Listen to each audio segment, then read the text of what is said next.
ભગત બાપુની એક ખાસ રચના કે આકાશના ઘડનારના ઘરને ઘડ્યા કોણે હશે, એ આકાશની માતા તણા કોઠા કહો કેવડાય છે.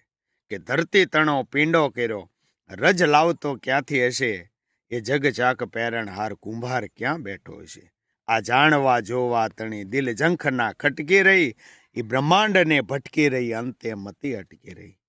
કે કાળી કાળી વાદળી એનો ગોવાળ પણ કાળો હશે, વીણ આંચળે આકાશને દોનાર ક્યાં બેઠો હશે. આ જાણવા જોવા તણી દિલ ઝંખના ખટકી રહી, એ બ્રહ્માંડને ભટકી રહી અંતે મતી અટકી રહી. કે પોતે બનાવ્યો પાસલો બીજા બધા આવી હશે, પોતે ફસ્યો નિજ પાસમાં એ તો મૂર્ખ કેવો હશે.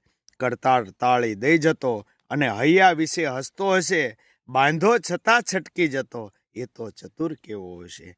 આ જાણવા જોવા તણી દિલ ઝંખના ખટકી રહી, એ બ્રહ્માંડને ભટકી રહી અંતે મતી અટકી રહી. કહે કાગ સર્જક સર્પનો કેવો કઠણ ઝેરી હશે, કહે કાગ સર્જક સર્પનો કેવો કઠણ ઝેરી હશે, સૌને સુગંધી પવન લહેરાવતો એવો લાડીલો લહેરી હશે. આ જાણવા જોવા તણી દિલ ઝંખના ખટકી રહી, એ બ્રહ્માંડને ભટકી રહી અંતે મતી અટકી રહી.